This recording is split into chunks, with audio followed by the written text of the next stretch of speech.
The Ag Committee will come to order. Clayton, would you do the roll call, please? Senator Crago. Excused. Senator Ide. Here. Senator McEwen. Here. Senator Pearson. Here. Chairman French. Here. We have a quorum. All right, thank you, Clayton. First up, we have House Bill 219. Representative Locke, if you would come walk us through this, please. Would appreciate it.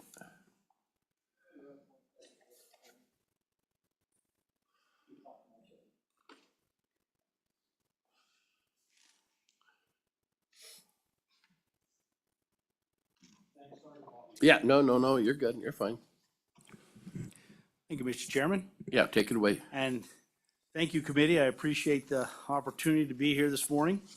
Tony Locke, House District 35, and we're talking about House Bill 219, county municipal roads on state land easement grants. And so I wanted to this bill, I'll simplify it as much as I possibly can, but as probably everybody in this board knows, currently there's hundreds of miles of, public roads out there, state public roads that exist that without documented easements. And a lot of these are old county and municipal roads. They've been there, probably many of them since statehood. And there's been kind of this long-standing issue. And this isn't a problem that happens real often, but every so often I think there's this case that where the county, this is a kind of a fairly well-known county or municipal road, and just because there's no easements, there's confusion between the county, the state, and quite honestly, the road users. And that's what this bill was attempting to resolve, was kind of get some of those easements put in place, get kind of the appropriate perpetual easements put in place. So this goes away, and I'll give a quick example where this has happened, and again, this all ended up going through the right channels, and the state board, the state land board, and the OSLI, and it all worked out fine. But this is just an example that happens because some of these easements are not in place. There was a particular person, because there was no easement and it was not clear, they had some oil wells in this particular case where they paid for the easement on state land for the road that came off of a road that individual believed was a county road, and that the county believed was a county road, and they paid for that easement. What happened was, because there was not an appropriate easement, the state had assessed an additional easement for using that road, the road that the county believed was a county road and this individual believed was a county road. Again, this wasn't a major issue, that it all got resolved through the right channels, no problem. But it just brought this issue up that maybe we should put some effort into doing this. And I know the department is actually already working this and moving it forward. So that's what the genesis of the bill was to just get this issue cleaned up. So I'll go through the bill kind of fairly quickly here, but really, starting off, all of this, most of this is in section 36-921, and just if you flip over to page 2, you'll just see first, you'll see kind of some definitions of county and municipal roads. And then if you go down to line 15 to section B, you'll see basically subsection H of this section, a perpetual easement for a right-of-way over and across any state or school land is hereby granted for county roads and municipal roads that go over and across state land or school land that are established before January 1st, 2025. Now, a lot of this language and stuff has been brought out and discussed, I think, with the department and some of the people who are interested in this. And then you go to paragraph C, no fee, charge, assessment, or other cost shall be imposed on county, city, or users of municipal roads or county road for the perpetual easement granted under subsection B of this section. And so really, to a large degree, that's what they're trying to do. They're trying to get these perpetual easements in place so we cannot have this confusion of where the easement isn't there, and there's confusion of what's county road, what's municipal road, and then there's a user, a rancher or somebody who's now charged for an easement on a road that should have been where the perpetual easement should have been granted to the county. That is really truly the bulk of the bill. That what we have in the rest of the bill are basically some timing that was put into the bill to try to get the issue resolved in a certain amount of time. And what we did do, what we amended on the House side, to explain this just a little bit, and this was requested from the department, which you'll probably hear a little bit about here shortly.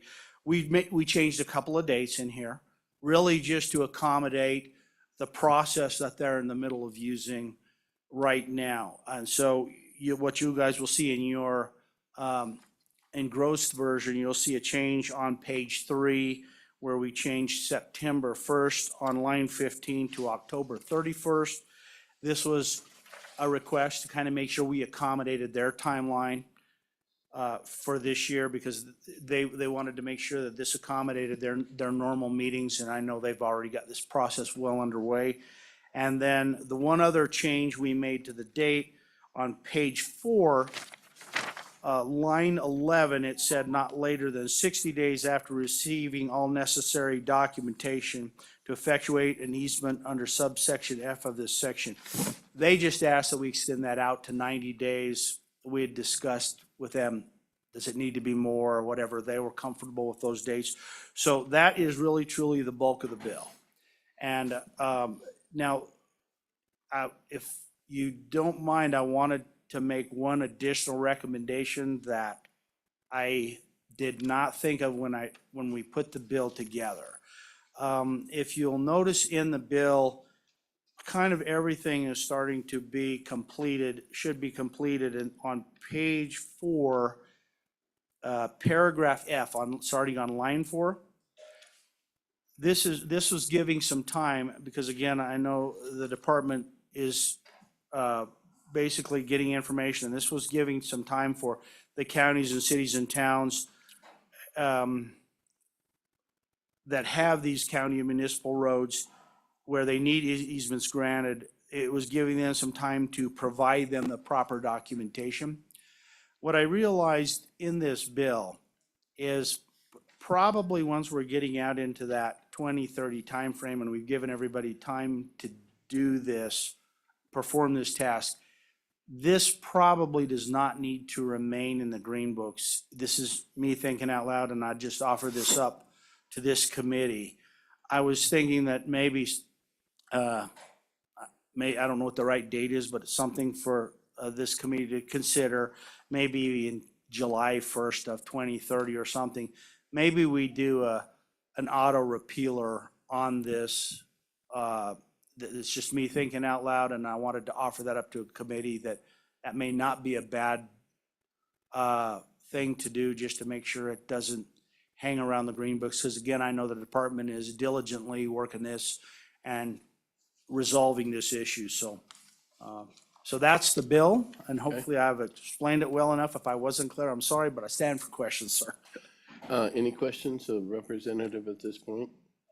Okay, Director, can you come up and we probably have a few questions for you.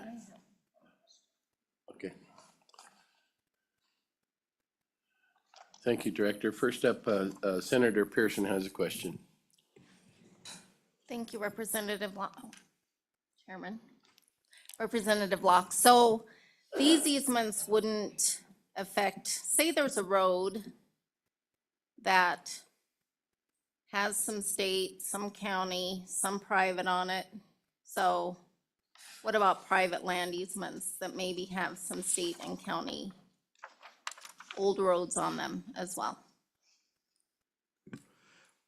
So the intent is to resolve these issues and say, what is state, what is county, and make sure the proper easements are in place for those, or municipal, right? Make sure those things are in place. The intent of this was not to encroach on the private road component of this at all. So now I know, I believe that issue may come up where that's a question of, is this private or is this a county road? I suspect that could come up in conversation in this process. And hopefully this process will help resolve that. It is, hopefully the department can explain that probably better than I. But that was at least the intent. It was not for us to encroach on the private roadside. And even in this case, this example I gave, the issue was never the fact that this particular user had an easement across state land. He did have a section that was an appropriate easement. And so there was no discussion or argument over that. It ended up backing up to that component of the road that before the easement that kind of came off the county road. It ended up being that county road just was not properly documented as, hey, this is a county road or whatever. So again, it's trying to stay away from the private road component of this. Well, that was not the intent. And hopefully, if that is a discussion, hopefully that gets resolved in the process. We're not trying to encroach on it. You're good. Okay. Thanks, Representative. Director, if you chime in on this one, and then I've got I'll just ask the question now. This is roads that are established, what, by January 1st, 2025, or easements or whatever. What happens after that, if this passes? What happens after that point that an oil development or something, they need to carve or put a road across and try to get an easement? Is that something that can be looked at, or this is not a drop dead date of this? But go ahead, Director. Mr. Chairman, thank you. Jason Crowder, Interim Director for the Office of State Lands and Investments. To my right, I have Cody Booth. He's our Assistant Director for our Trust Land Management Division.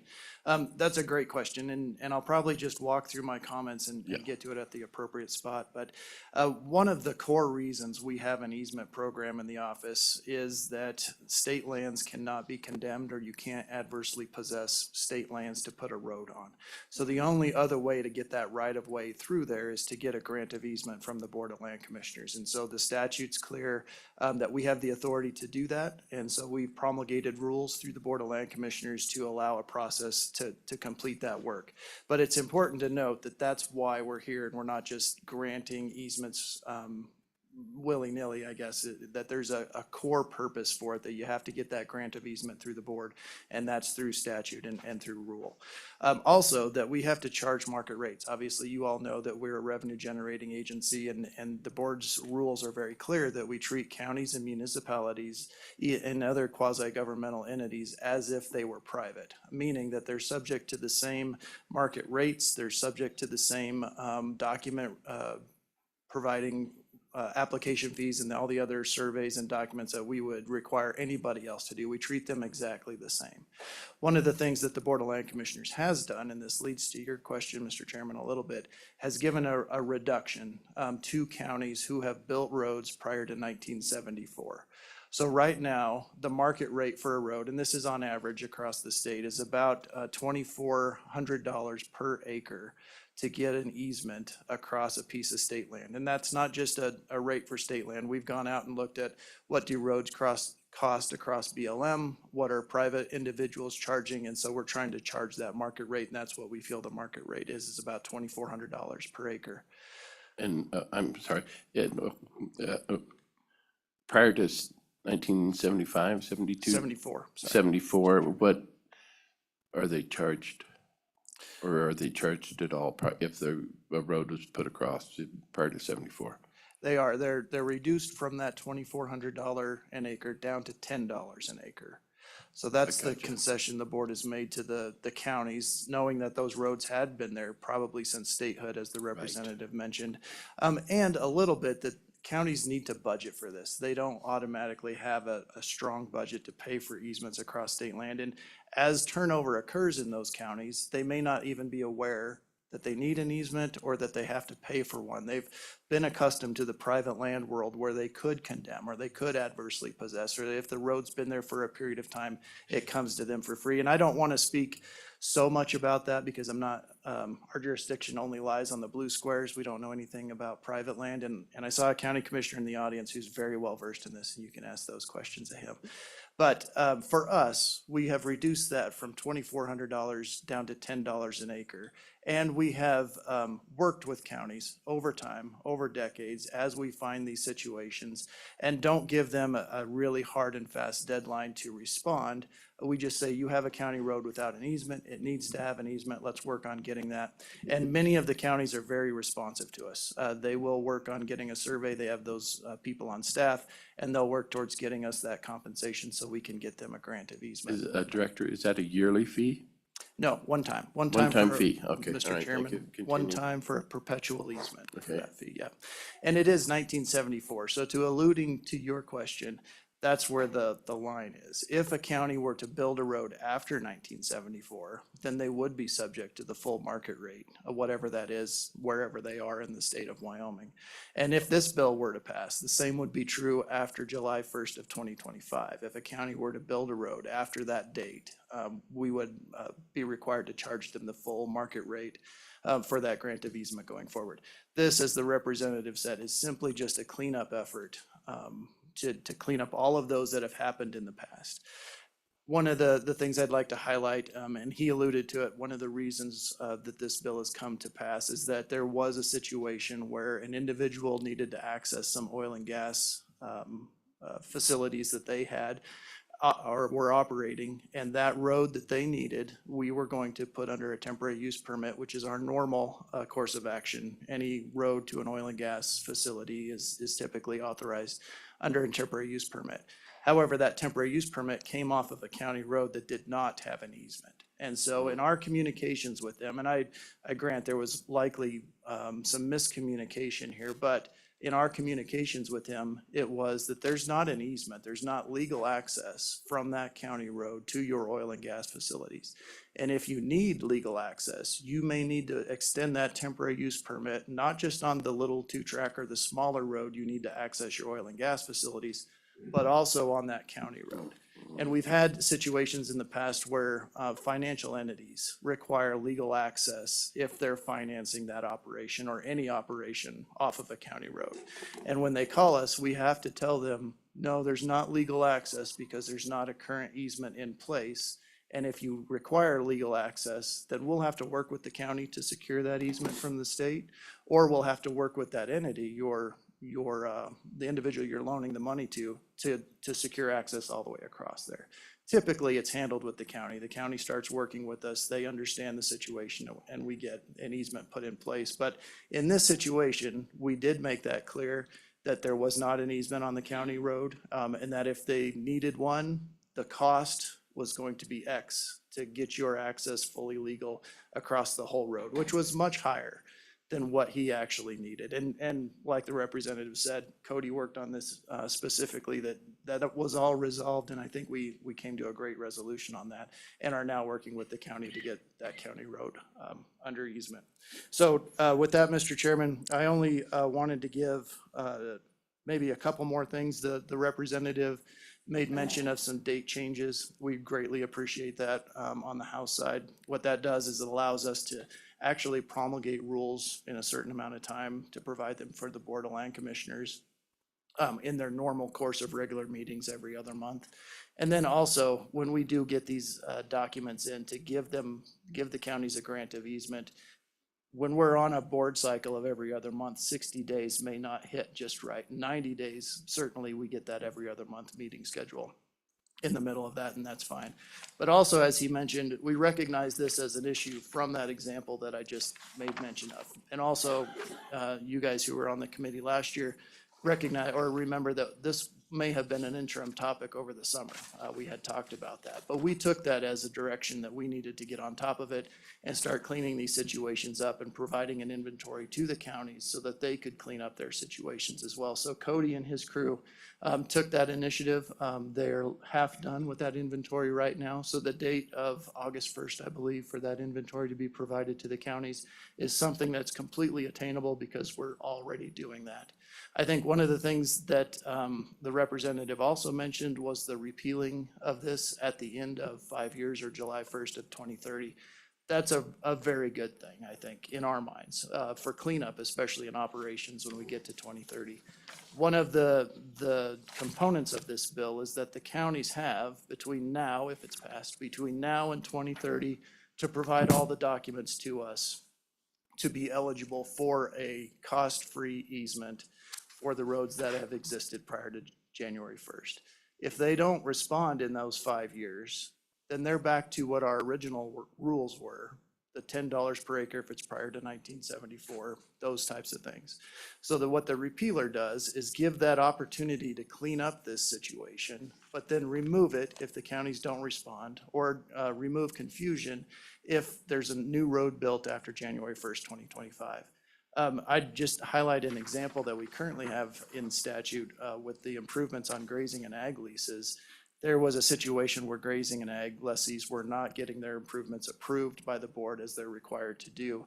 And so the legislature stepped in and said, you have a 2-year period to clean that up. You can register anything that was built prior to a certain date and that hasn't been approved. And we'll clean up that situation and move forward. That process has expired. We're not doing that registration anymore because the authorization within the statute has expired, but the statute's still there. So it does cause a little bit of confusion when folks are working through improvements on state lands and they see that and it's not working or it's not functional anymore. It's not effective anymore. So the same situation would happen here in 2030. So it would be appropriate to appeal it. And we would appreciate that from management going forward.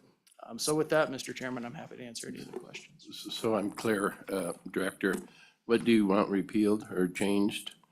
Mr. Chairman, as Representative Locke mentioned, Page 4, line 4. wherever he mentioned that fitting, Want to change that from April 1st, 2030 to July 1st, 2030?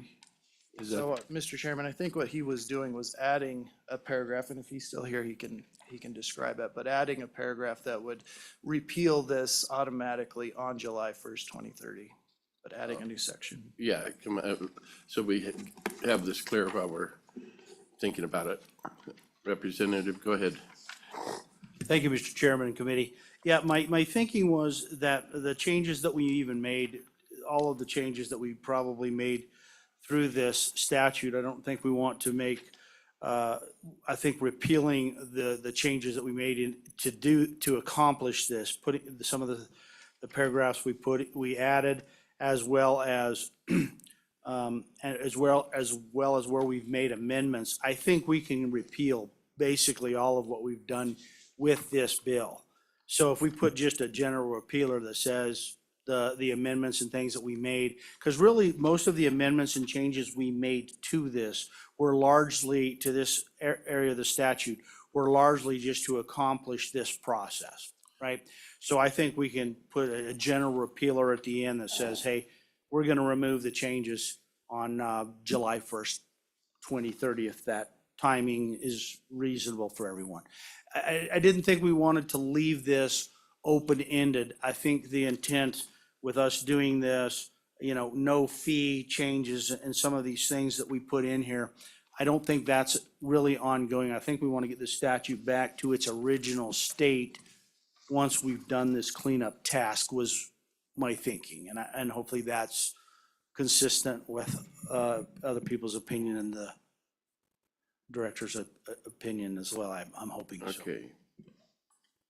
Senator Ide, yeah, I'm not fully clear on this yet. We need to get this clear. Go ahead.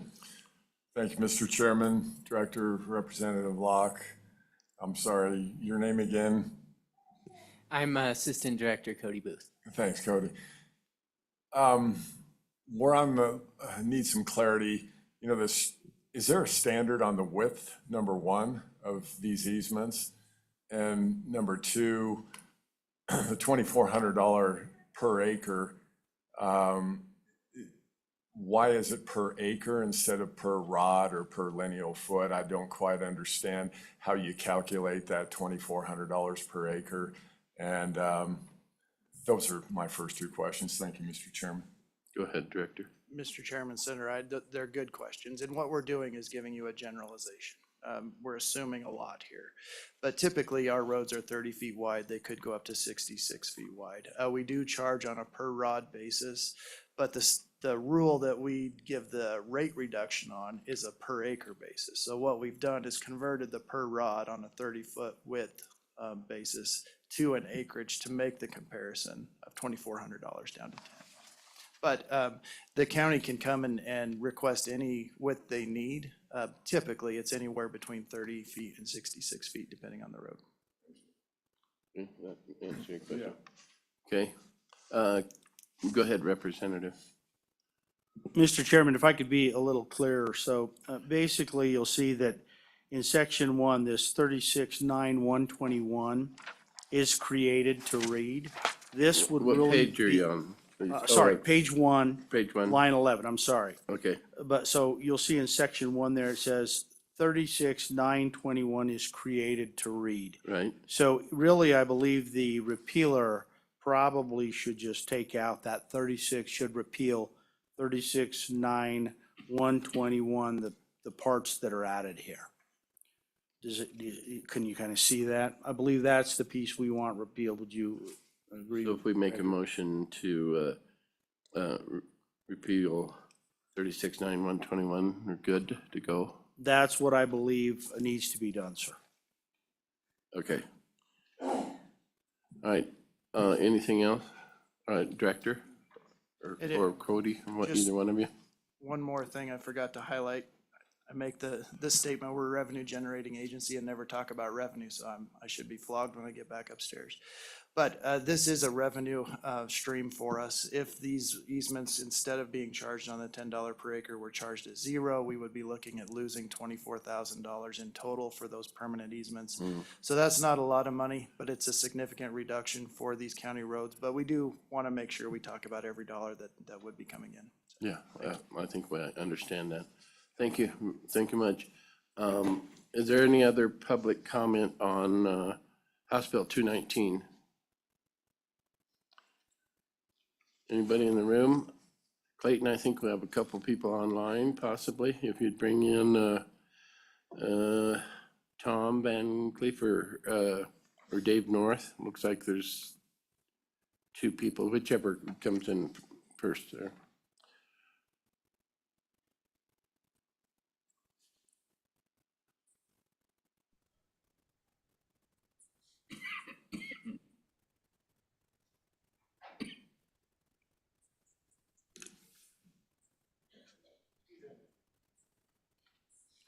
All right, you there? Mr. Chairman, can you hear me? Yes, I sure can. Just state your name for the record, please. Mr. Chairman, my name is Tom Van Cleef. I'm a small business owner and a small oil field operator from up in Natrona County. I apologize for not having a camera, Okay. but all right. I'm the guy. Okay, go ahead. Yes, sir, Mr. Chairman. As I was saying, Tom Van Cleef, small oil field operator, Natrona County. I'm the guy that Representative Locke, the acting director, and Mr. Booth have referred to. Just a little background. We have an oil field where my first, the road crosses both private and state land. So in regards to Senator Pearson's question, yes, I have a private lease with the private surface operator for that road. It's a road use agreement. And we do have a temporary use permit to cross the state land to connect in with County Road 319, which is the old Oregon Trail Road, which, as the acting director stated, pretty much predates the state. OSLI did a superb job of working within the rules that they have. And Mr. Booth was exemplary in explaining why our temporary use permit that had always just ended at County Road 319 actually had to extend and include the county road because it did not have an easement. As an operator, the problem that presents me is complying with the terms of my temporary use permit if it included the county road. That would mean I would be responsible for weed and pest control along the county road, for the removal of garbage, both of which as a citizen I was willing to do. But at the end of my temporary use permit, I would be required to reclaim County Road 319, the old Oregon Trail Road, back to its original condition. That would be problematic for the county and for all of my neighbors who are ag users. Barring the issue of how do you manage and maintain your temporary use permit on a county road, this was kind of problematic. And as I said, the folks in Natrona County, the people at OSLI worked with us. They came up with a wonderful solution. We are not now at this point in time, by exception, required to have a temporary use permit across that county road. But in doing this research, we found out that that's not always the case. So as a private citizen, as somebody who has got firsthand knowledge of how this process works, more than I thought I would ever need to know as a as a wrench turner. Yeah, I'm strongly in support of this bill because of the way it cleans up and streamlines the approval for permanent easements that cover just county roads and municipal roads and just across state sections. This law would have no impact on my private contract for the rest of that road, the surface use agreement I have with the owner of the surface. It would not impact any of those issues at all. And I think this is a great bill. I think it solves a problem that needs to be solved, and I think it's a wonderful thing for this committee to approve, move it forward, and solve a problem for the state. Mr. Chairman, thank you. I'll stand for questions. Yeah, thank you, Tom, for your testimony. Any comments or Senator Pearson?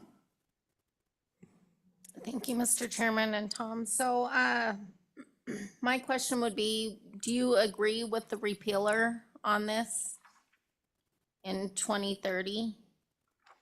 Like, I'm still not sure or clear what that does. I mean, I know it decreases revenue, but then at that point, does everything go back to the way it was, where it will create these issues that you're experiencing now? Thank you. Mr. Chairman, Senator Pearson, thank you for the question.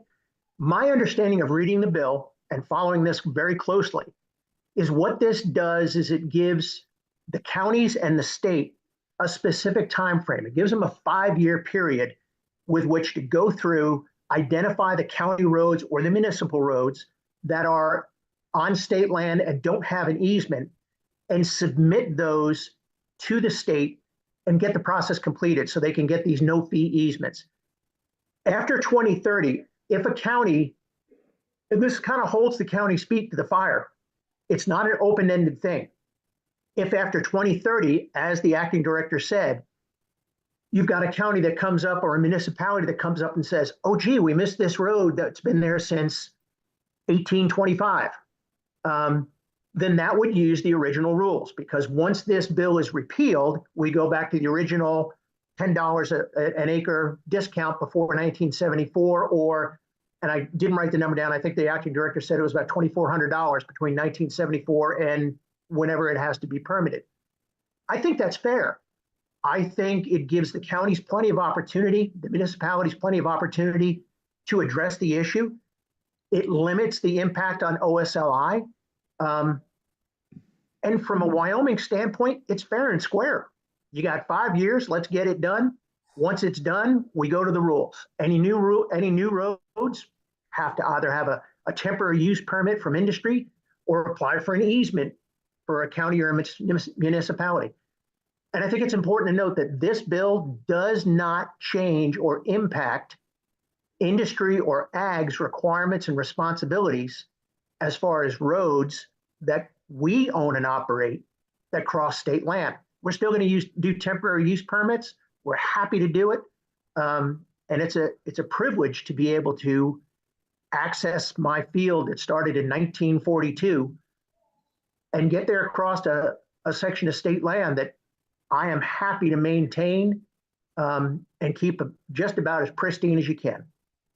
Ma'am, I hope that answers the question. Does that answer you? Okay. Continue, Senator Pearson. Get it to go. Thank you, Chairman. I just want to make a general comment on this. When you were talking about, Tom, when you were talking about being responsible to reclaim these roads and things like that, I just want to make a general comment. So a lot of times these oil field companies come in and build a better road actually than the road was before. I mean, like a lot of our roads that we use were good roads to begin with. The oil field companies come in and use the roads, and then they force them to reclaim that land or those roads. And a lot of times in the reclamation process, they make the road worse than it was before the oil field company came in. They put boulders in the roads. They make it almost impossible for us to use the roads that were there before the oil field companies were in. So I just wanted to state that. I know we're kind of off topic, but we have the people here that kind of oversee that. So I just want to make that comment. Thank you. Okay, thank you. We're gonna have to Mr. move Chairman, on. Yeah, make it I'm short. sorry, Mr. Chairman, if I may, this is Mr. Van Cleef. Pardon? Do you have further comment, I Tom? just, yes, sir. I'd just like to speak to Senator Pearson's comment. Ma'am, Yeah, I agree completely.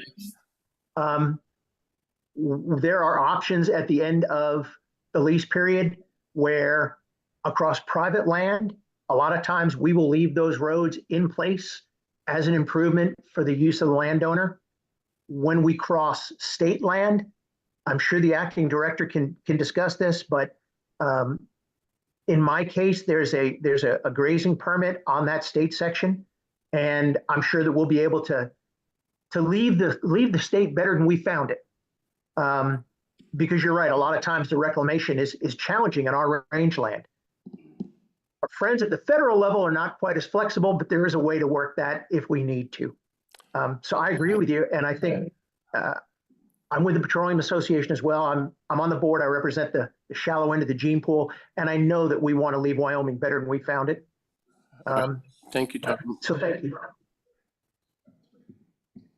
Thank you for your testimony, Tom. Next up, we have Dave North. Is that correct? If you'd bring him in. Mr. Chairman, can you hear me? Yes, can. Okay, thank you very much for taking the time out this morning to cover this. I am a county commissioner up in Natrona County. A lot of the issues that we have, almost every road that we have in the county were developed pre-statehood. And there was a lot of items that just kind of slipped through the cracks, I guess, over the years. And we found out recently on one of the roads up here that they hadn't been surveyed completely on one of our county roads, and we had to go back in and take care of that. And we're in the process of doing that with all of our county roads right now in the county. The biggest issue with this is the cost that's associated with it. And most of our roads have been around. We have the Oregon Trail Road. We have a lot of different roads that have been here. We have the old Medicine Bow Stagecoach Road that actually ran all the way through, and we're in the process of doing all those. This just takes that burden off the county, and makes it so it doesn't cost us additional money where we're crossing the state lands. That's the only thing we're asking for on this, and so I'm a strong supporter of this. I know the question came up on easements. Our general easements on county roads are 64 feet. So that's from fence to fence. That doesn't include the surface area of the road, those are about 30 feet. So that's what that comes down to. But I do agree 100% with the reclamation stuff. There's a lot of times when you go back in and change out stuff, especially if the oil field has been used on a road, they actually build that standard substantially higher. And I personally think that makes it a whole lot better road for everybody in the future. But with that, I will stand for any questions if you have any. Any questions of Dave? Seeing none. Thank you for your testimony, Commissioner. Thank you. Any other, there's no one else online, is there, on this one? Okay, any other public comment on House Bill 219? I'll, Representative, do you have anything more to say, or you good? You're good? Okay, I'll close public comment. Committee, what's your pleasure here? The bill. The bill's been moved by Senator Ide, second by Senator Pearson. All right, let's just discuss the bill, go through it. Are there any motion amendments on page 1? It was brought up on page 1, line 11, section 1. Mr. Chairman, Go ahead. I move that we repeal 36-9-121 as of July 1st, 2030. Okay, Second. it's been, the amendment's been moved by Senator McEwen, seconded by Senator Ide. Further discussion on that? Seeing none, those in favor say aye. Aye. Opposed? Are there any other amendments? Anything on page 2? Page 3? 4? Page 4? Page 5 or 6? I think the question is, Senator McEwen, page 4 up there, line 4, that July, I think your amendment took care of that, didn't it? Should, yes. Should take care of that. So that's good. Any other amendments? Question. Question being called. Clayton, if you'd do the roll. This is a roll call vote for House Bill 219 as amended. Senator Crago,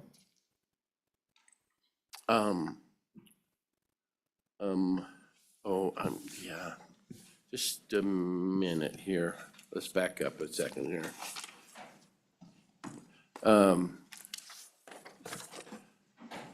Do you have that one? There is another amendment. Can we back up to that amendment from LSO? yes, Mr. Chairman. Everybody see that? It was just, page 1, line 6. All it was clarifying delete providing legislative findings. It's just a correction from LSO. Everybody good with that? A motion to, Does our sponsor of the bill know about it? do you know about this? Would you come up, Representative? It's just something from LSO. I apologize.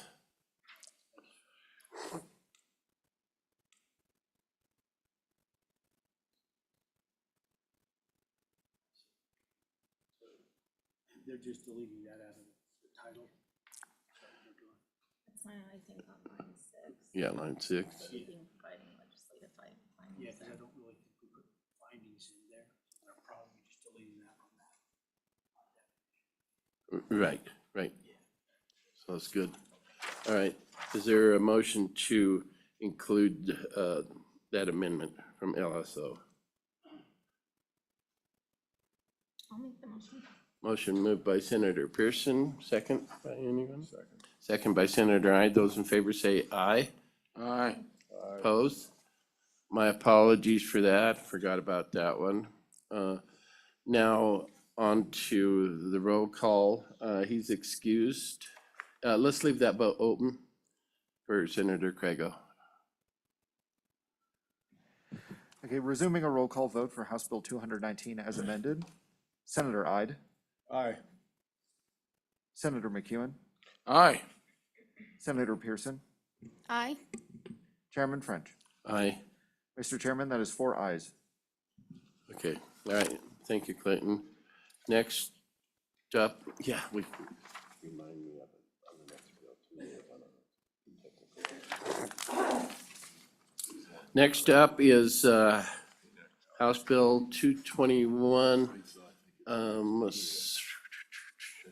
There you are, okay. Come forward, please.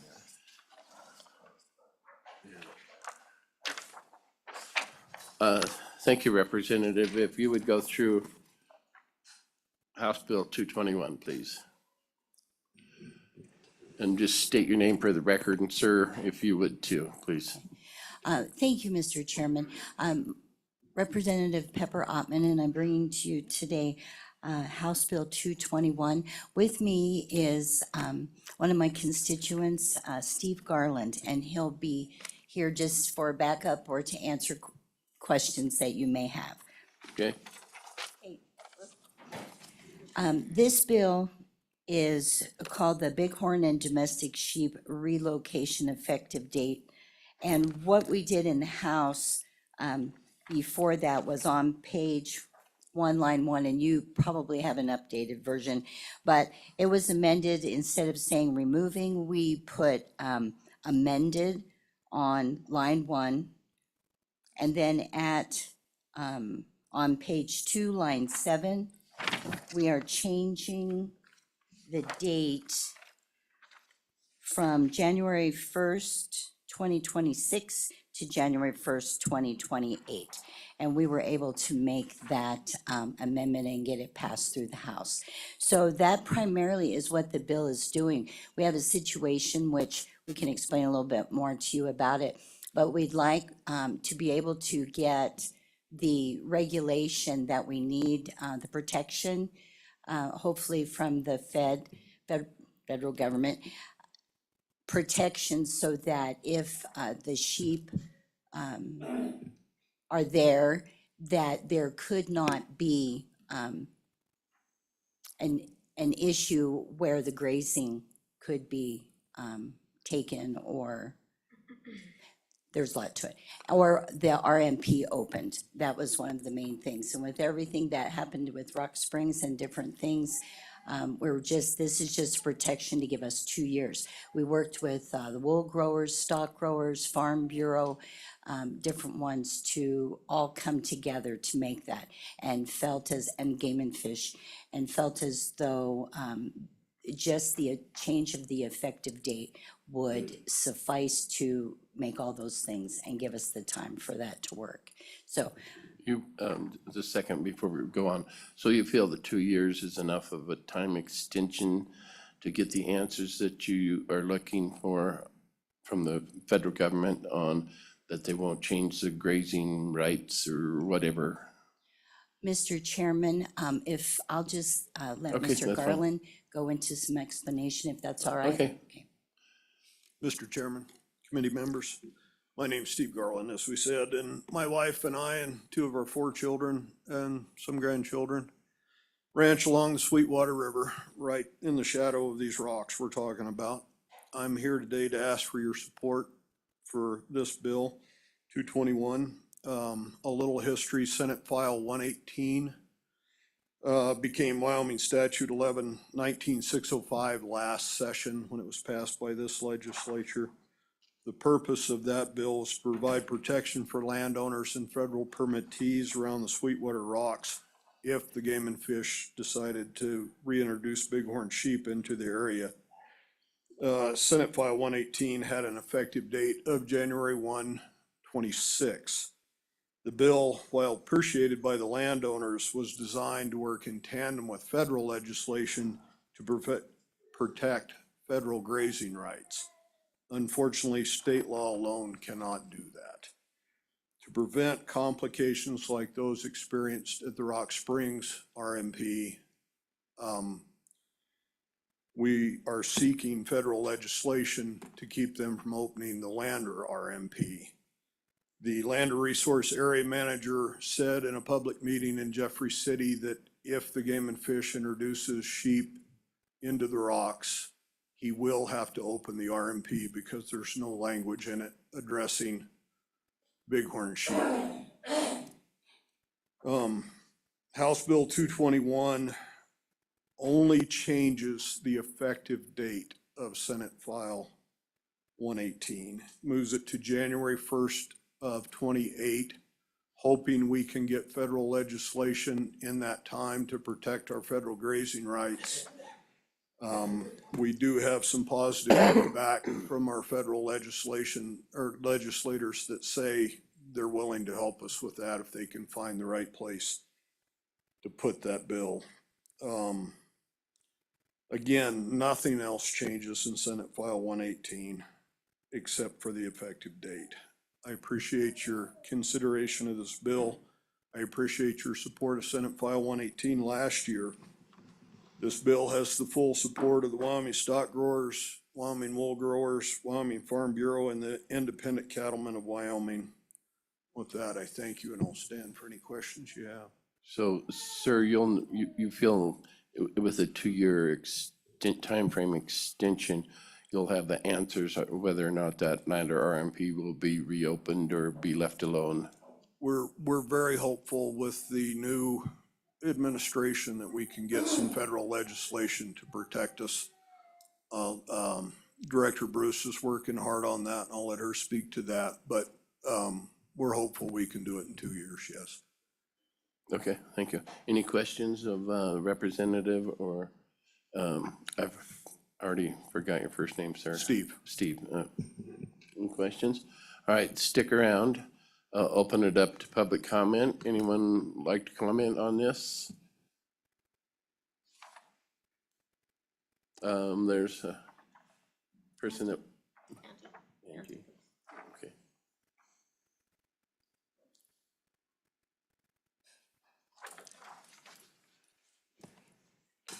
Mr. Chairman, Senators, Angie Bruce, Director, Wyoming Game and Fish. With me today is Jason Hunter. He's the wildlife supervisor in this particular area and lander, so he's with me as well if there's any questions. So I would just like to kind of echo what was just said, that there is a need for congressional action in order for the federal agencies to recognize the state plan. There is a state plan that's in state law. It's called the Domestic Sheep, Bighorn Sheep Working Group Plan. And we really are working hard to get that congressional action. Like Mr. Garland said, we're working with our federal delegation. We've already drafted the language, working with several people, just trying to find the right place and right time where to put that. Your question regarding 2 years, if that's enough, I sure hope so. However, we will do everything we can. It is a priority for the department to work on this. And I'm hoping that 2 years is enough. And it may or may not be, but we are working very actively on it. So you're in support of the current proposal of the 2-year extension? As a state agency. Keeping your fingers crossed. Yeah, I can't support or not support a bill, but I will Okay. tell you that this bill with the 2 years extension aligns with what we're currently trying to achieve in the area. Okay, all right. Senator Ide. Yeah, thank you, Mr. Chairman. Quick question. So these congressional, you're working with our national delegation, so to speak, and working on these congressional actions. What happens if nothing happens with that? Can you answer that? Thank you, Mr. Chairman. Yeah, Mr. Chairman, Senators, as you heard from Mr. Garland, and as we have heard from other ranchers in the area, they feel it's necessary for us to be able to consider translocating wild sheep into the area. I too as well think it's necessary. We have seen actions by our federal land management agencies that do not align with the state's management. And so we really need this federal language to ensure that they do in the future when it comes to bighorn sheep, to give us the comfort level we need, but more importantly, to give those ranchers that comfort level. All right, thank you. Any other questions of the director? Sir, do you want to comment or not? Oh, come on. Oh, come on. Any other comments? Nope, I'll just be available for questions. Yeah, if all there right, need to thank you be. very much. Stand by. Any other public comment? Mr. Kennedy?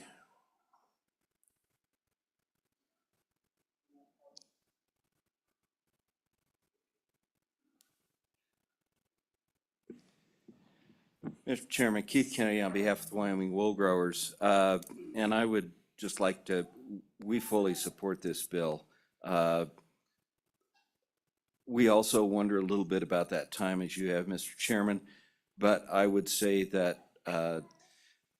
these next 2 years look like our best chance in some time to affect this change in federal law. And I would add that I think there's two vehicles where this is most likely to happen. The first would be in the appropriations bill for the Department of Interior. And the second one is the Farm Bill, which by all, in all likelihood, at least by the end of 2026, there will be a rewrite and passage of that. So there are two good vehicles where we believe that this change could be made. And with that, I'd welcome your questions. Any questions of Mr. Kennedy? Thanks, sir. Stick around. Any other public comment? Secretary of State? Thank you, Mr. Chairman. Appreciate it. Thank you, committee. As a member of the State Board of Land Commissioners and a former legislator, have really taken an interest in working to protect our producers, protect their way of life, and have taken an interest in this issue and fully support the bill providing this delay. I'm concerned with the original legislation, which had this sort of time, the date certain that will elapse before the next session where the bill goes into effect, even if there are no federal protections. And so putting this delay gives us some more time to work through the federal protections. I'm very concerned without that it could reopen an RMP or other bad things could happen. So I think this bill is really important and would certainly urge the committee to pass it out. I know Senator Hicks is very passionate on this issue. We've agreed to disagree on some of the nuance of it, but and I know he's probably going to get up here and talk a little more about it. And but I just think this bill is a really good important step is to delay the enacting date. So thank you. Yeah. Thank you, Secretary. Are you in contact with our national reps on this at all, or have you been able to contact them and say, hey, you know, we need some time here, please get it through the Farm Bill or the other vehicle you mentioned? Mr. Chairman, thank you for that question. I have not yet been. I'm hoping to meet next time we have some sort of Secretary of State or Lieutenant Governor's meeting out in DC to meet with the whole delegation. And this is on the list of what I want to discuss. Rolling it into some sort of quote unquote must pass piece of legislation is probably how we're going to get it done. And that's, I think, aligned with Mr. Kennedy's testimony. I appreciate him bringing up where it could happen because I will note the original version of this bill sort of just did away with this time when it would go into effect absent federal legislation and just deleted that line and said that it would need the federal legislation to go into effect and that would need to be confirmed. Now, the House, I don't think there was appetite there. I think there was a thought that couldn't quite be pulled. So it became about delaying the date. So you're absolutely right. That we need to be in touch with the federal delegation and try to get some strategy. And I appreciate Mr. Kennedy's comments on what that strategy might look like. All right, thank you, Secretary. Any questions of the Secretary? Seeing none, thank you, sir. Thanks, thank you. Any other public comment?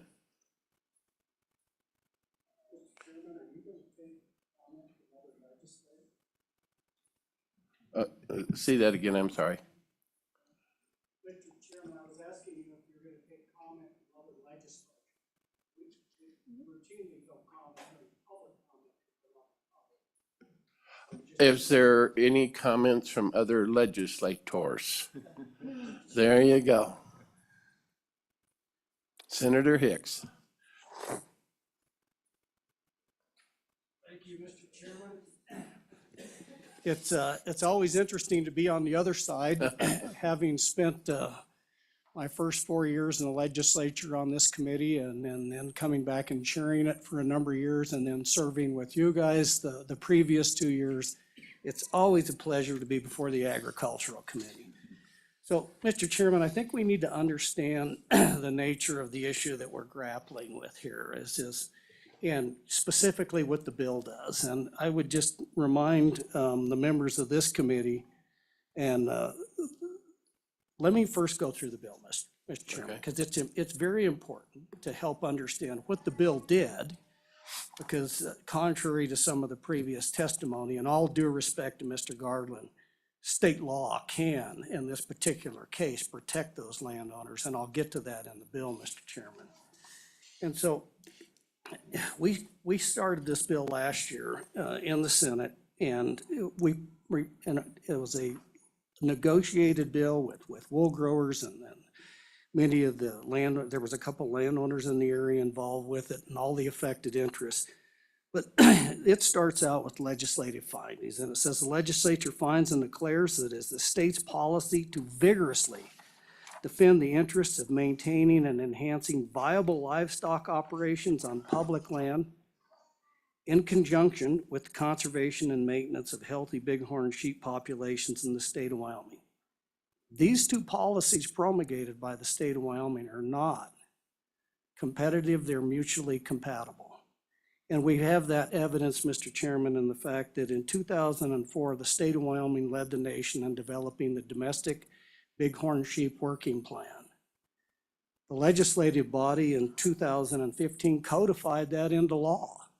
And so we have a 20-year history of working together between the livestock and the wildlife interests in this state, managing both public land grazing and also bighorn sheep on public lands. We've done reintroductions, we've worked with the livestock industry. Mr. Chairman, I'm not going to go through all of the legislative findings on here, but what I want to do is talk about what the bill did. The bill affords protection for every permittee on federal BLM land within the Rock Springs, or excuse me, not Rock Springs, but within the Sweetwater Rocks area where these proposed relocation of bighorn sheep would go in. And let me describe what that, under the bill, what those protections for those landowners are. So if you go to section B in the bill that we passed last year, it says, in conformance with the Wyoming Domestic Bighorn Sheep Plan, the Game and Fish Department shall relocate or remove all bighorn sheep from the Sweetwater Rocks if any federal judicial action or federal agency action requires or indicates the following. So this puts a duty on the Wyoming Game and Fish Department. If there is an adverse federal action, like maybe opening up an RMP, this is what happens. Excuse me, Mr. Chairman. If it's indicated, in other words, it would go out and typically through these federal actions, they have to follow the NEPA process, which they publish in the Federal Register. This is before a final decision. An RMP decision will take 1 year to 2 years at the very best on just an amendment. But if they even start contemplating this, and it contemplates these issues, if the elimination, reduction, suspension of domestic livestock grazing, or even trailing within the Sweetwater Rocks, or any changes to the Bureau of Land Management, Resource Management Plan, grazing allotments, livestock grazing permits, the terms and conditions of the presence of bighorn sheep, Sweetwater Rocks herd unit, or any grazing allotment in the vicinity that is not in a designated bighorn sheep unit after July 1st, 2024, without the consent of the permittee. If the federal government tries to go in and alter any of those trailing, even adjacent to, it says designated in the vicinity, if they try to change any of that, this is what starts to happen. Any relocation or removal of bighorn sheep from the Sweetwater Rocks under this section shall commence as soon as practicable, but no later than 6 months. And it has to be certified by the governor that the conditions have been met. So here's the protection that the state does provide every single permittee out there. If the federal government, in all of their lack of infinite wisdom, or a third party even, doesn't even have to be the feds. It could be some of our litigant environmental group comes out and sues the federal government.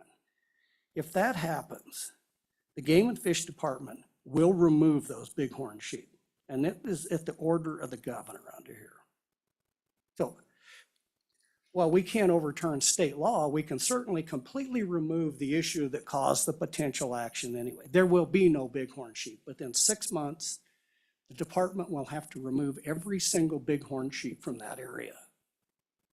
That was an agreement with the department, with the wildlife advocates for this, and it was agreement with wool growers and all the permittees that played a role in this, developing this legislation. There is protection if there is a filed lawsuit. So let me go on, Mr. Chairman. So we get on over here. If there is a lawsuit, it will be the duty of the Attorney General of the state of Wyoming to defend the state's position. Wildlife is the property of the state.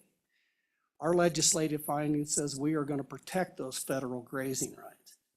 This bill puts a duty on the Attorney General of the state of Wyoming. If anybody files a lawsuit, whether the federal government tries to take an adverse action, the attorney for those permittees that would be affected is the Attorney General of the state of Wyoming. This is what the bill does.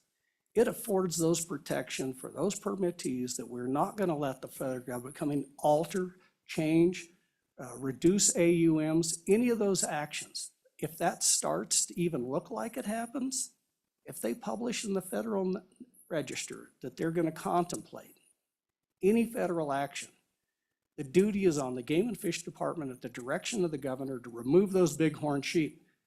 Once those bighorn sheep gone, there's no action.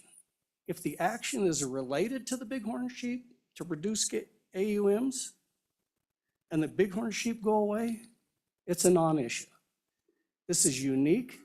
We've never done this before. It affords all the protection for those landowners and permittees up there, that if the federal government or some crazy environmental group wants to file a lawsuit, first their attorney is the state of Wyoming and the attorney generals.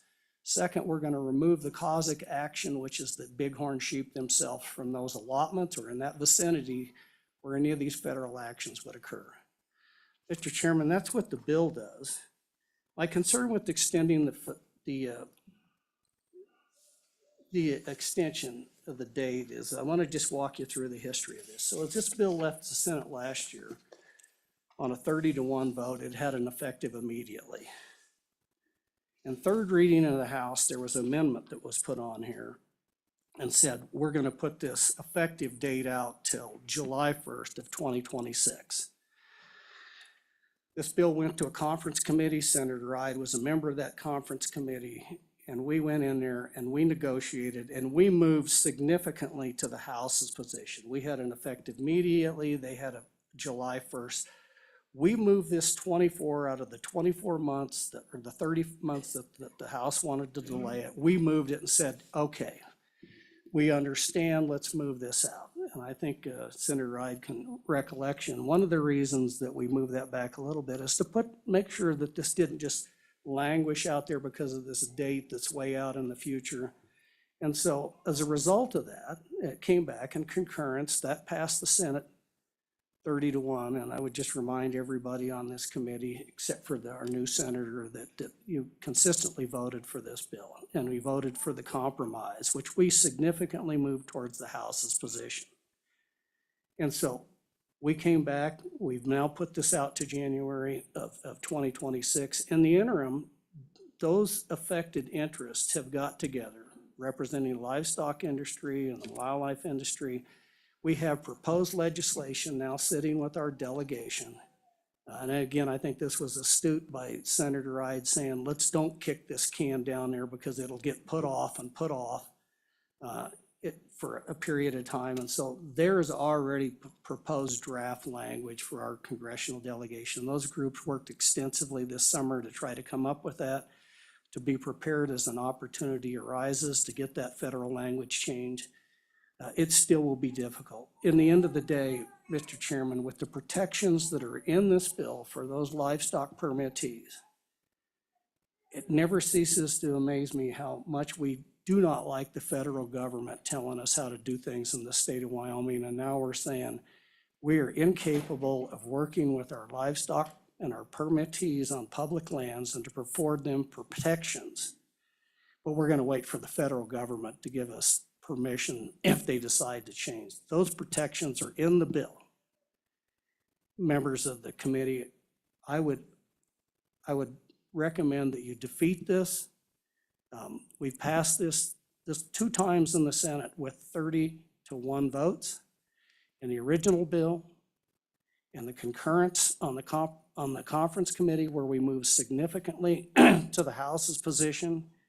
This just looks to me like a continuation of the moving the field goal, moving the post, moving the post, moving the post. So members of the committee, I would stand for any questions, but I would ask that you defeat this. Let's work with our delegation, but the protections are afforded to those permittees in the bill as it is today. That if anything, the government or some third party decides that they want to make this an issue, those sheep will be removed.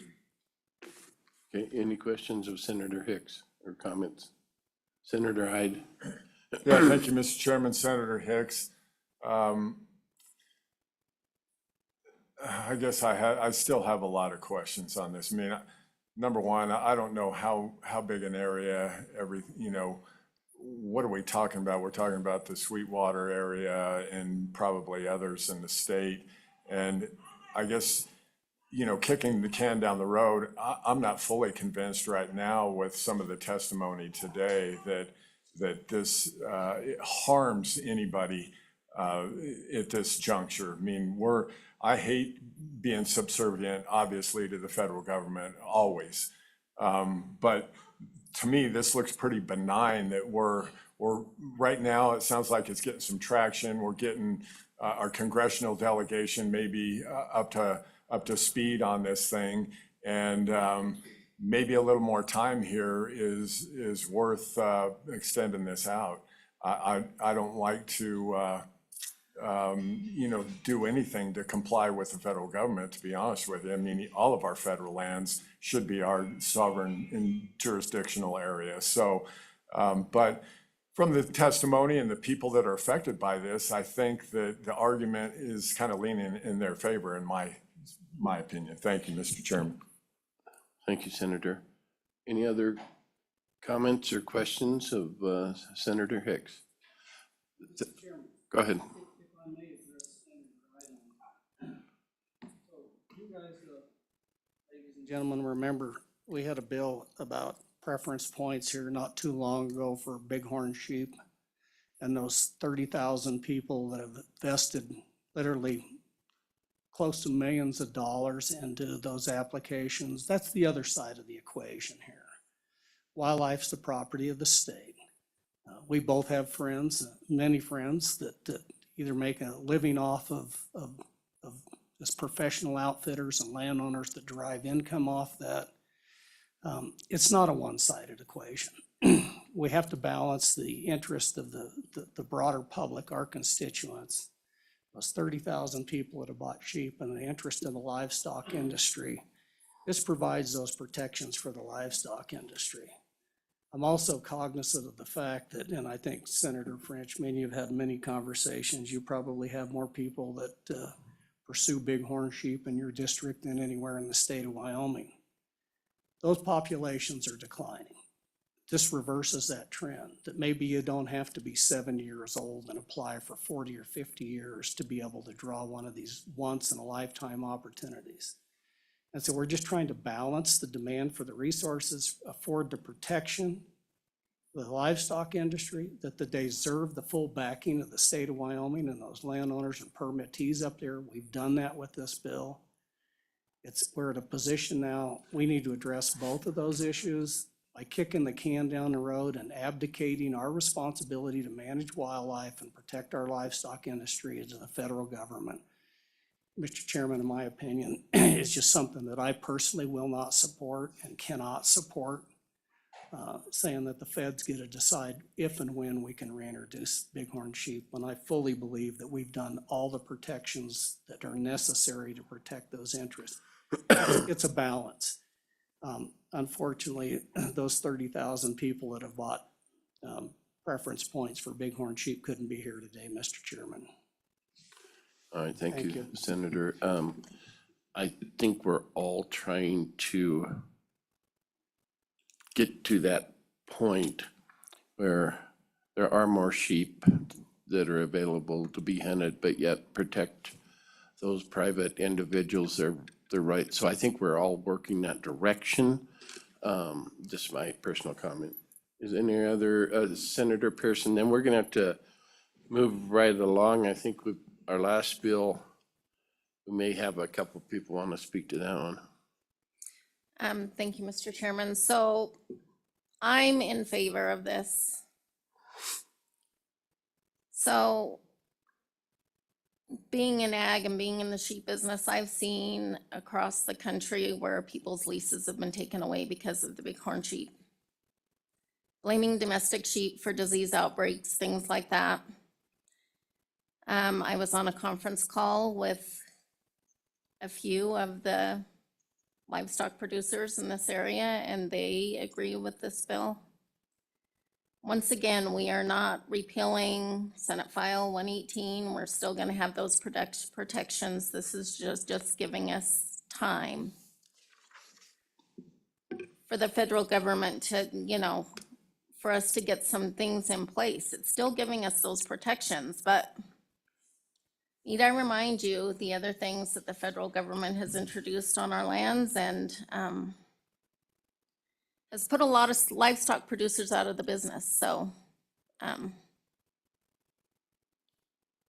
didn't agree with the introduction of the bighorn sheep in this area because I've seen what the bighorn sheep have done to livestock producers across this nation. So I agreed with the protections, that we needed to have those protections in place, yes. But I agree with this extension. I hope that my committee agrees with this extension. Thank you, Mr. Chairman. Thank you, Senator. Any other elected officials would like to speak to this? Seeing none. Other public comment? We have several online. Yeah, we're gonna have to, really move this along, or we're not gonna get through the next bill. Go ahead, Clayton, bring in. Okay, Troy, okay. Hi, Troy, can you hear us? Yes, Mr. Chairman and committee, I thank you for this opportunity, and I'll be quick. Our family ranch is on Sweetwater, and I have had the privilege of sitting on the Bighorn Sheep Working Group, where a lot of the language has been developed that has sought to protect the ranch people there. There's been a lot of good work done there. And as I have been involved in this issue, it has become clear to me that it is urgent that we try to extend the effective date of this law, and I think House Bill 221 does just that. We've been assured that Game and Fish is not willing to make an introduction that would make us uncomfortable as family ranchers, and I appreciate that. And I think that coincides with us asking for this extension so that we can be reassured by federal legislation. The people out there are just, what Senator Hicks has discussed, we are just not assured by the state protections. We appreciate them, but we are unassured. And so we believe that we need that deeper protection federally through our experience with federal agencies. So with that, I will thank you for this time. Thank you for your testimony, sir. Any questions? Thank you, sir. If you'd bring in the next one, Clayton. Okay. Mr. Chairman, can you hear me okay? Yep, we can hear you and see you. Go ahead. Make All it right, quick. excellent. Thanks, Mr. Chairman, members of the committee, Kelly Carpenter, Wyoming Farm Bureau Federation, sitting in strong support of this bill in an effort to keep it brief. The delay is critical to make sure our members that have ranched in the area for generations are protected. Also, just want to echo Mr. Garland's and Mr. Corbett's comments in regard to the support of the bill. Thanks again. We'll take any questions. Any questions of Kelly? Seeing none, Kelly, thank you for your testimony. Appreciate it. Next up is Allison Crane. Can you hear me, Allison? Yes, I can. Thank you, Mr. Chairman. Yes, Allison Crane, Executive Director of Wyoming Wool Growers. So I'm here to reiterate Mr. Kennedy and his comments in support of the bill. But also wanted to shed some light on a couple of things that Senator Hicks said. And say that when this was in as Senate File 118, we had unknowingly had not let representation into that working group of some of these affected livestock producers and landowners in the Sweetwater Rocks area, which is what we have tried to fix in this past year. And as you've seen, Mr. Garland, Mr. Corbett in their comments, and that's two of those people that were affected that we just didn't know were not represented in the room. And that's what we're trying to fix with this. So with that, I just wanted to also say that our concern with state legislation, while we very much appreciate state protection and trying to put that in place, it's just not enough. And that's our firm belief that this is a federal lands issue.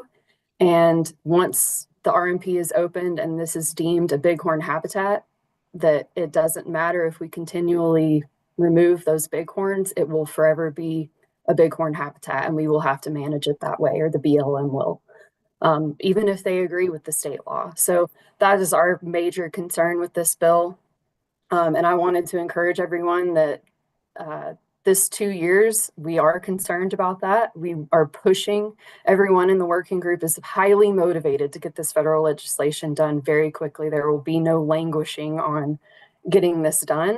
As other people have stated, we have been working on this language, and we have been talking to congressional delegation. They know about the language. Once we have it finalized, they will be searching for somewhere to incorporate that. I will be in DC in March and plan to talk with them about it at that point. So thank you.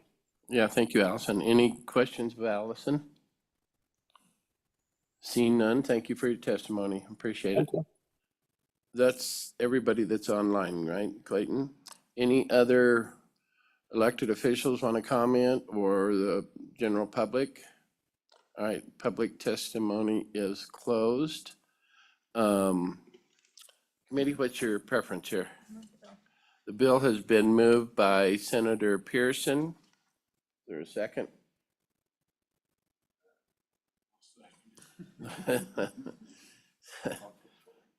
Seconded by Senator McEwen. Those in, all right, on the discussion, there is an amendment proposed by the LSO on page, if everybody has seen that, page 1, above line 1, in the catch title, delete repeal is all it says. So it's no big deal.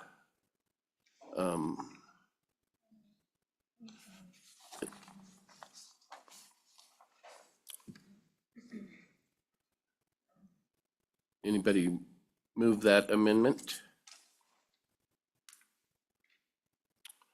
I'll move that amendment. Is there a second?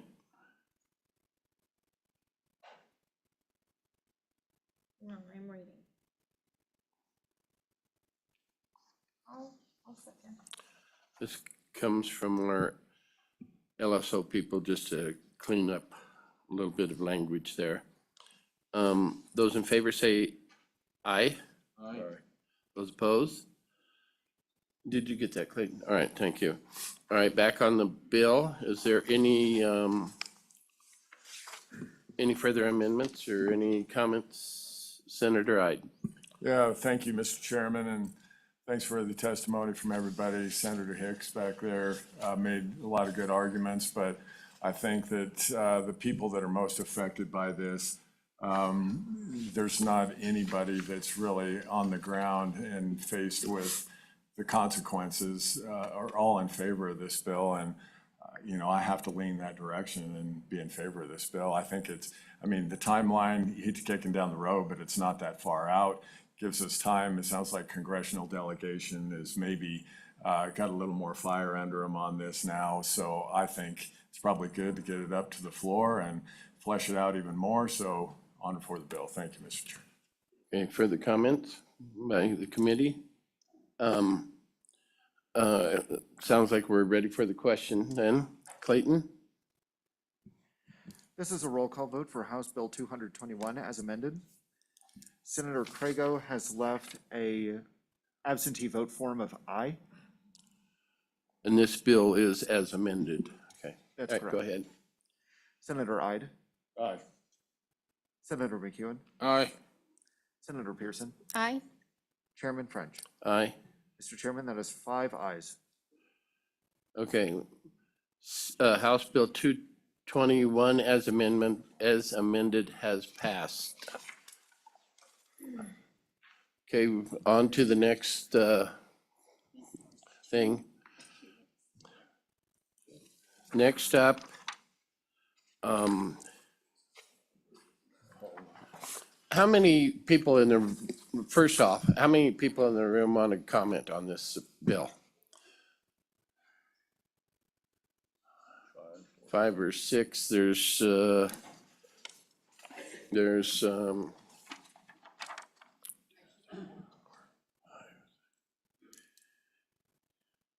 11 or so online, so that's 16 people. We're gonna have to it's 9:30, we're gonna have to put a time limit on testimony after the bill's presented, or we'll never get to where everybody can comment. Hopefully everybody's okay with that.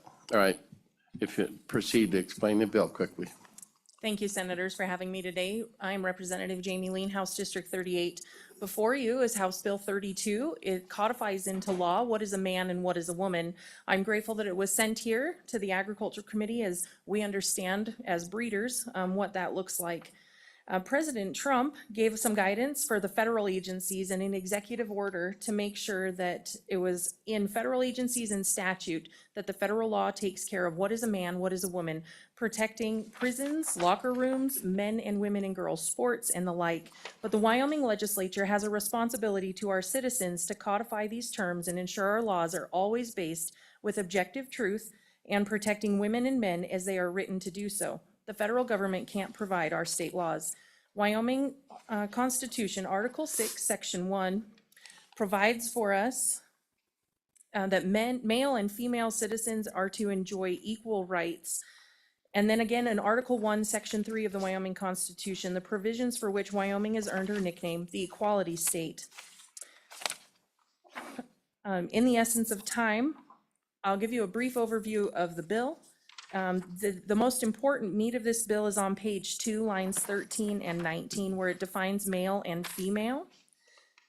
These physical differences include differences in the reproductive anatomy, the basis for the separate sex facilities designed to protect personal privacy.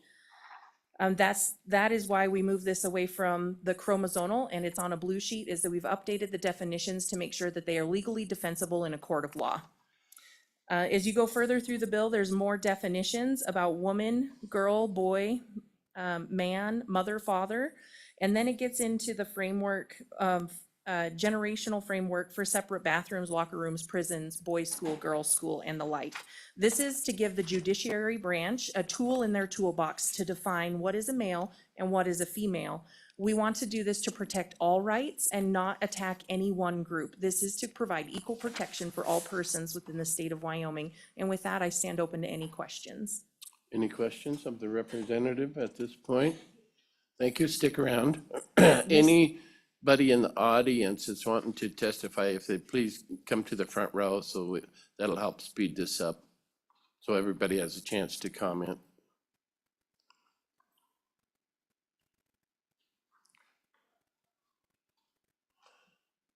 Okay, I'll open it up to public comment. I guess we'll just start to my left and just go down the line. If you'd come and couple of you, three at a time, I guess. State your name. We'll start with you, ma'am. State your name for the record and your comments. Clayton's gonna limit it to 2 minutes, so I won't interrupt you. Go ahead. Thank you, Mr. Chairman. My name is Chelsea Collier. I'm from Campbell County. I use my rec center regularly. I had a membership there last year. Our family uses it. There was an issue. There was a biological male using the female restrooms. As a parent of young children that are the opposite gender of me, I have to use the women's restroom to change their clothes before we can go swimming. And I really felt that this was a threat to my privacy to have a biological male changing in the women's restroom. So that's why I feel the need for this bill, that we need to clarify that. The other thing I wanted to share is I was so excited to read in Daily Wire yesterday that our Department of Health Human Services issued guidance on the reality of gender. And so I'm just going to be really fast and read you this definition that he shared. As HHS puts it, a woman is defined as an adult human female. The guidance also defines sex: female, male, girl, man, boy, mother, and father, all terms that are vital in relation to science and health. Sex is a person's immutable biological classification as either male or female. Female is a person of the sex characterized by reproductive system with the biological function of producing eggs, ova. Male is the person of the sex characterized by a reproductive system with the biological function of producing sperm. Mr. Chairman, I please ask that you guys support this bill today. Thank you for your time. Thank you very much for your comments. Questions? Seeing none. Next up, please state your name. Mr. Chairman, thank you. Kathy Russell with the Wyoming Republican Party. Speaking on behalf of the Wyoming Republican Party, it would be no surprise to you that we are strongly in support of this bill. We have any number of resolutions, platform planks, and legislative priorities that apply to this. We are unfortunately in the place where we have to do this because we've normalized abnormal things. Speaking as taking off that hat and speaking personally, I'm strongly in favor of this bill. Family members now will not go into public restrooms for fear of having their own rights violated by exposure to things that they don't want to be exposed to. So the objective is not to discriminate against anyone. And that means somebody who carries the morals and rights to privacy, to their own person, to their own sense of modesty. And so we're strongly in support of this bill.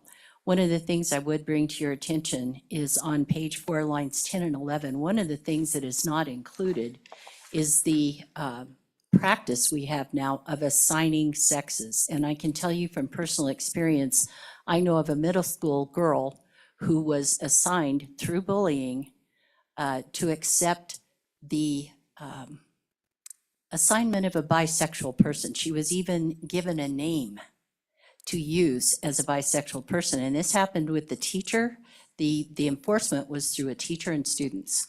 So I'm not sure what the solution is because assigned has now become a loaded word.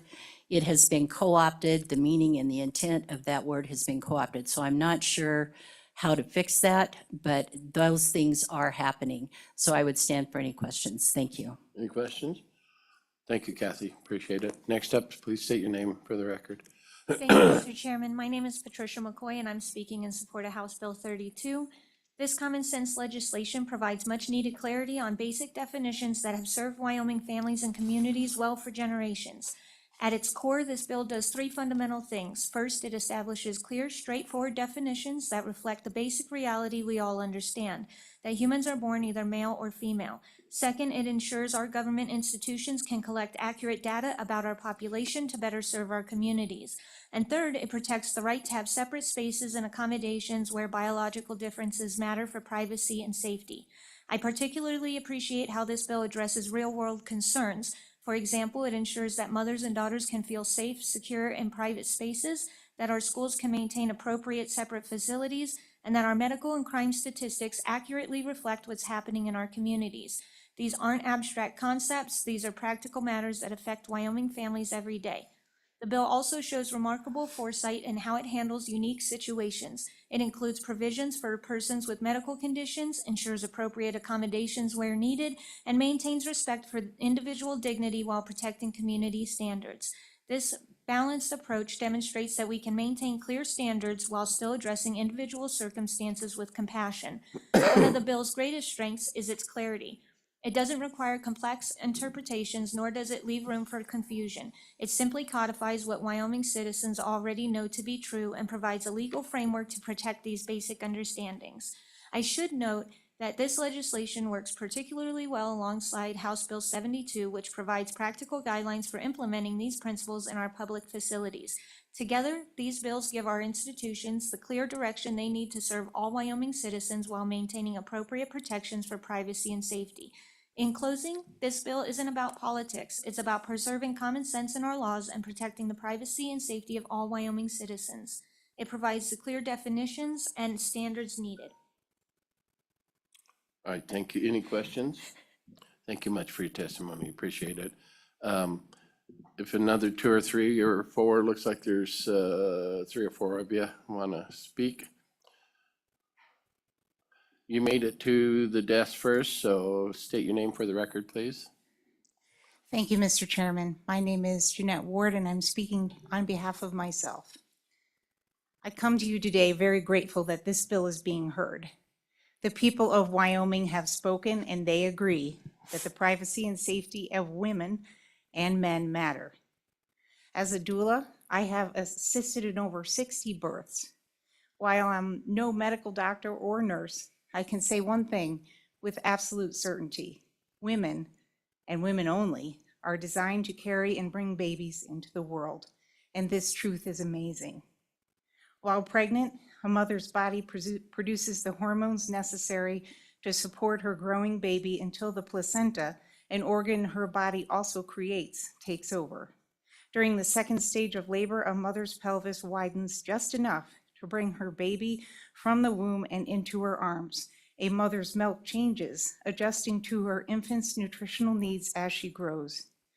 The biological science of womanhood is a miracle, and it's under attack in Wyoming. I'm proud of Representative Lean for carrying this bill forward, which simply defines male and female as society and science has understood those terms forever, until about 5 minutes ago. Those on the left want to erase boundaries that have existed from the beginning of creation. The Creator created them male and female. The evil one has always tried to erase the Creator's boundaries from the distinctions between borders, countries, good and evil, men and women.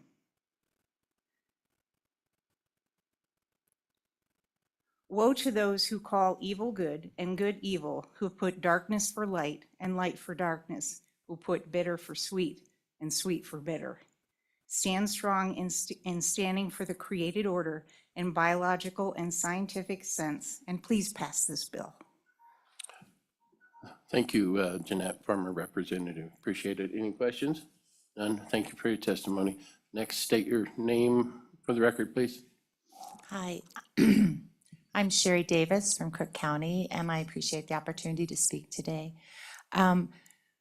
We recognize the clarity that there is a man and there is a woman. 50 years ago, it wouldn't have been in question. 20 years ago, it wouldn't have been in question. And today, we've brought question to it.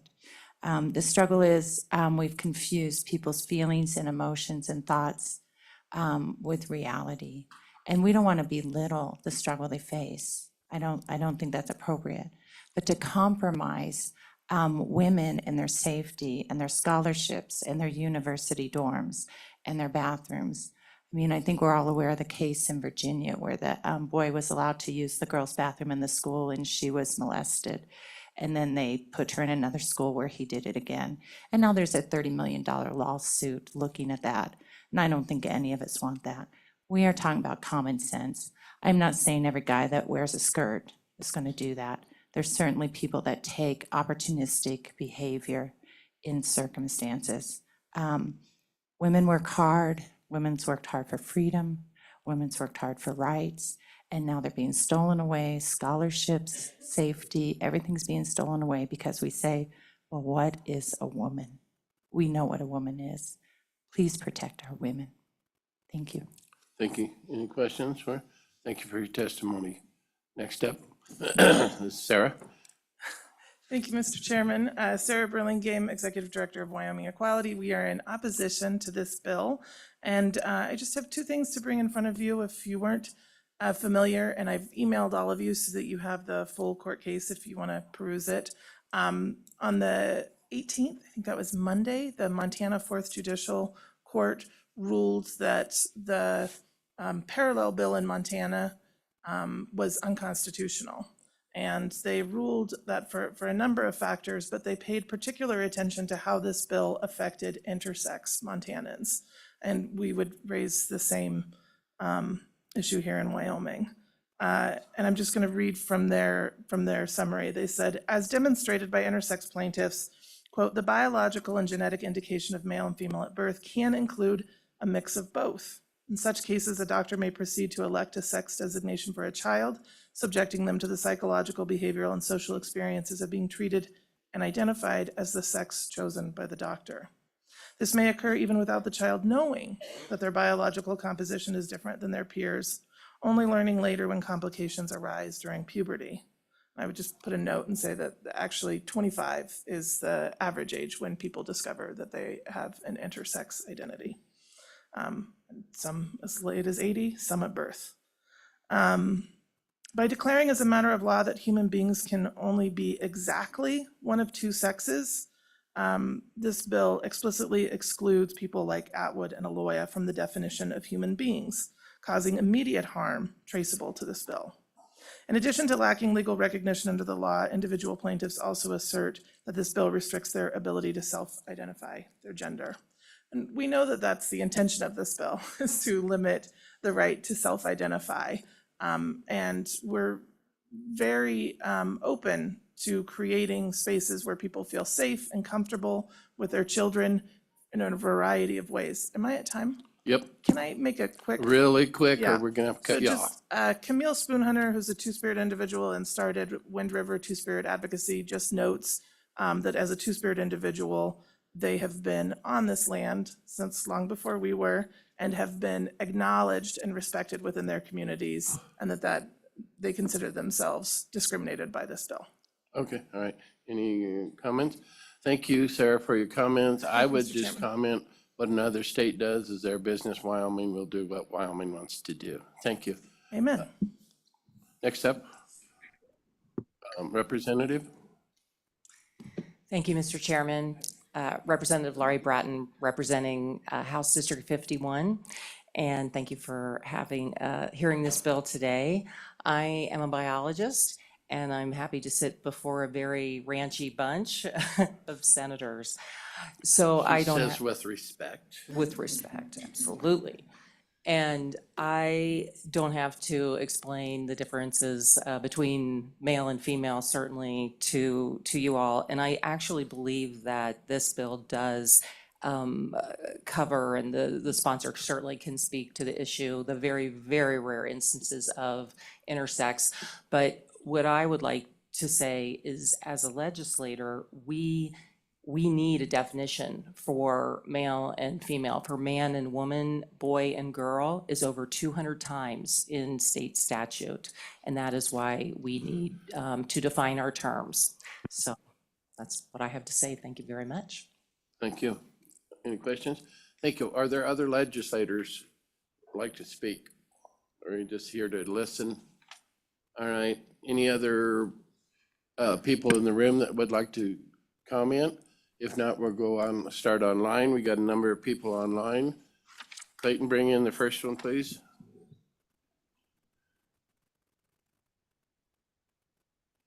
state your name. Can you hear us? Yes, Can you I can. hear? Can you hear me? Hello? Hello? Turn on your, can you hear? I'm sorry, even with hearing aids, I can't hear you. Hello? Yeah, there, I can hear you. Go ahead. Got Uh, 2 minutes. Okay. Dear members of the Agricultural, State, and Public Lands and Water Resources, good morning. Thank you for the opportunity to testify in support of House Bill 32. My name is Allison Kogan, and I'm an ambassador for independent women and a graduate of the University of Wyoming, also a member of Kappa Kappa Gamma. In my freshman year of college, I decided to go through sorority rush at the University of Wyoming. When joining Kappa Kappa Gamma, I found a tight-knit group of friends in my sorority sisters. My senior year, this was challenged when a male was granted access to our female-only community. After Kappa admitted the man, our experience is best described as a grieving process, especially for my fellow sorority members with histories of sexual assault by men. These women were now forced to allow a man 24/7 access to the place that they lived. The lesson I learned and what I'm advocating for is that when men enter into women's spaces, they take valued positions, memberships, and opportunities from very deserving women. I'm reminded every day of how important this fight is, and that I'm not doing this for me. I'm doing this for future generations, my niece and my cousin, so that they can enjoy all of these things that I got the chance to enjoy and not have to fight for.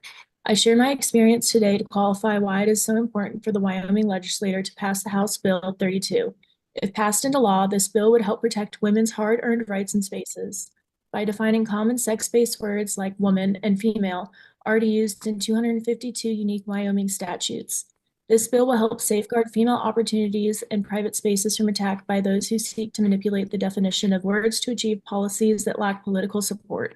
This bill also does not affect individuals with medical differences in sexual development, called DSD or commonly intersex. They are already protected under state and federal law. This bill simply clarifies definitions of words that Wyoming is already using in law, so that we are all speaking a common language. It will give meaning to common words so that Wyoming courts have clarity when interpreting laws that already exist. Something I wish was Can you not necessary. finish up, please? You're Okay. out of time. Something I wish was not necessary but has proven to be crucial to ensuring women don't lose their sex-based rights. It also asserts the state's interest in maintaining single-sex spaces in order to protect privacy, fairness, safety, and equal opportunity. You must support House Bill 32 and stand with the over 280,000 women and girls in Wyoming. Thank you.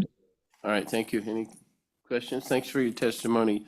Next up is Britt. Hello. Thank you, Madam Chairman. As the Senate overwhelmingly voted yes on You can SF, call me Mr. Chairman if you want. well, I cannot be compelled to use your preferred pronouns as you have all Wait voted. a minute, we're talking about preferred pronouns. A lot of people are. I prefer to be called Chairman French. That's my preferred pronoun. I know, and you all voted that preferred pronouns cannot be compelled speech in SF 77. Anyway, my name is Britt Borrell, and I'm a constituent calling in from Casper to voice my opposition to HB 32. Your time's almost up. Go ahead. As Ms. Burlingame noted here today, this bill not only flies in the face of biological fact because intersex and two-spirit people have always existed, but it puts women in real danger through government overreach. The only logical enforcement mechanism for bills like this involves gross invasions of privacy. If women do not present as female enough, could they be required to undergo a genital inspection just to use the bathroom or the gym locker room? Would they be required to submit some kind of medical proof of genitals to the government? The bills introduced this session attacking transgender people and children are couched in insincere language about protecting women. However, what they are really doing is targeting a demographic that makes up 1% of the population. I'm tracking more than a dozen bills that this body has heard stripping rights and healthcare access away from women and trans people, rather than focusing on issues that actually matter to Wyoming citizens. This legislative session has been filled with bills more concerned with engaging in culture wars than tackling the difficult work you were all sent here to do, to govern effectively for all of the people of Wyoming. So I ask you to please stop this hateful rampage to put women and trans people in deliberate physical danger. Please vote no on this bill, and please, for the love of our great state, do your jobs. Thank you for your testimony. We are doing our job. We work hard at it. Every, starts with a D, every D day. So next up, Clayton, is it Tina? Pardon? Laura. Good morning, Chair and committee members. Thank you for allowing me to speak today. Since my time is precious, I'm going to just address a few points. Right now, we are fighting and begging for our inalienable rights and our wholeness that is being stripped away from us, our daughters and our sons. For we are female and male. There are no generic or altered versions. We are fighting for our spaces, for activities, and our privacy. The powers to wish to take these away are casting delusions right now and scare tactics, such as who's going to do these genital exams or who is going to force themselves on another person to judge if they are female enough or not. These are tactics that are too often being used to create red herring fallacies and arguments. They're using fear-mongering and Hollywood tactics for attention. If those who are looking for a space, let them create their own, but not by taking away ours and not for taking away male spaces either. Once again, we are fighting for our female and male rights, not a theory of what a woman is or is not. For we are so much more than a feeling or an identity. I ask for your favorable consideration on both of these bills today. I thank you for allowing me a chance to speak. This legislation provides an important liability protections for our public institutions by establishing clear standards and definitions. It helps shield our schools, healthcare facilities, government agencies, and costly litigation arises from unclear policies. I urge you to vote yes on this bill today, and thank you for allowing me to speak. You're very welcome. Thanks for your testimony. Any questions? Clayton, who's up next? Good morning, Mr. Chairman. I'm Marcy Shaver from Torrington, Wyoming. I'm also the Wyoming State Director for the American Atheists, and we strongly oppose this bill, this blatant attempt to codify a minority religious view into our laws. One thing about that Montana bill, they actually had this business from birth, not from conception, which is an attempt in Wyoming's bill to sneak in that personhood business. But the idea that Wyoming's going to do what it's going to do is a fallacy. There are like 8 states that have brought just damn near identical bills to their legislatures. And but the idea that this is how nature is just blatantly wrong. When the Europeans brought that book that you guys so love to this shore, they found a nation full of nations, full of people who had long since recognized multiple genders and celebrated them. So it's been a part of this continent for thousands and thousands of years. But there's something that has entered the human genome just in the last couple of hundred years that is important to what this whole definition means. There is now loose in the wild a gene that babies are born presenting as female. They are raised as female. But when they go through puberty, they develop musculature, ducts, penises, and testes instead of breasts and all the other normal female. Okay, when that comes to Wyoming, how is that going to impact what you're trying to do today? So anyway, please oppose. Thank you. All right, and that case that you mentioned, I'll just have to push back a bit. I've never seen that happen, but I guess it could happen. Thank you for your testimony. It's normal. It is thank you. Thank you. Who's up next? Elliot? Hello, thank you, Mr. Chairman, and thank you, members of the committee. My name's Elliot Hinkle. I am a citizen in Casper, Wyoming. I'm also a transgender person. I have numerous concerns with this bill. I feel that it is state government overreach. It's unconstitutional. It ignores biological diversity and privacy violations for folks who will come up with this bill. I would also argue that this feels that it goes against Wyoming values of privacy, the sort of ideas of live and let live, and the freedom for any of us to choose to live and do what we feel is best for ourselves. I trust my doctors to best work with me on what is best for me. And I don't think folks actually need to know what is in my pants or where I use the restroom or what box that I check on a document. I asked a prior committee in the Wyoming legislature, and I would ask you the same to consider which restroom would you have me use? Which restroom would make the most sense for me to go into? You don't know enough about me to really make that decision. And so I'm concerned that legislation like this will further create harms for transgender people who pay our taxes, who serve your neighbors, who work in lots of different representative roles, and really just feels like an attack on our personhood rather than actually giving clarity to who is a man or who is a woman. And I'm concerned about this for all age folks in our state. So thank you very much for giving me the opportunity to speak. That's all I have. Thank you. Thank you very much, Elliot. Appreciate your testimony. Next up. I'm sorry, who? Amber. Amber. Go ahead, Amber. Chairman French and members of the committee, throughout my time following this legislation in the other chamber and this hearing today, I have heard very little discussion about what this bill actually does. There has been plenty of conversation about bathrooms, locker rooms, sports, but this is not just a bathroom bill or a locker room bill. It does not just apply to those spaces where, in most cases, relevant recent legislation has this type of definition already embedded. Instead, it overlays these definitions across all of state statute. And that raises a serious question for me. Has this body conducted a thorough analysis of the consequences of such a broad piece of legislation? In trying to conduct that analysis myself, I pored over Wyoming statutes, looking at every mention of male, female, man, woman, etc. I found Wyoming law references male and female just about as often in relation to livestock and animals as it does to people, so perhaps that's as good a reason as any for this bill to come before the Agricultural Committee today.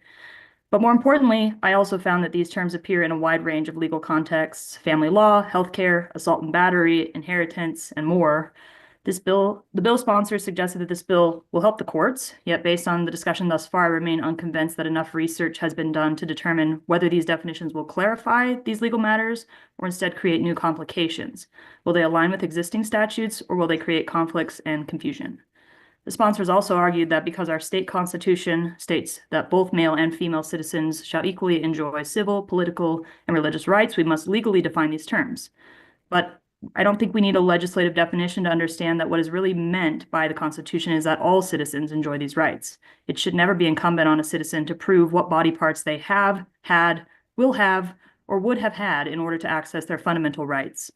I urge this committee to vote no on House Bill 32 until a full analysis is conducted to understand how these definitions will impact our laws beyond the political talking points. All right, thank you very much for your testimony. Thank you.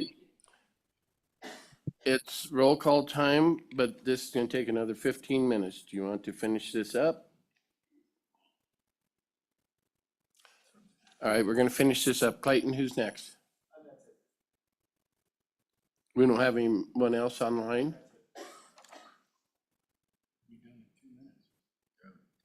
So we'll be done shortly. So all these others that wanted to be on there have chose not to be. Mr. Chairman, they've either left the Zoom or they have declined to testify. Oh, okay, all right. They just have said on this their opposition. All right, we have a Tina Nations that is opposed to this. Brian Kleitz, hopefully I didn't butcher that name. Opposition. JD Dolliner, opposition. Alex Petrino opposes. Sophia Gamelski is opposed. Troy Corbett opposed. All right. Thanks everybody for their testimony and your comments. I think we're here today because I think society has felt that the pendulum has swung too far one way. and we want to bring it back, I think is where we're at. It's not a hate bill.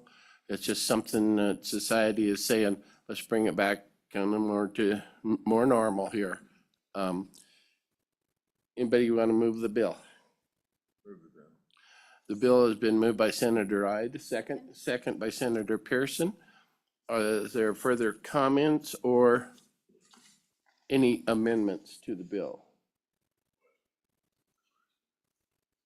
Seeing none, question being called. This is a roll call vote for House Bill 32. Senator Crago?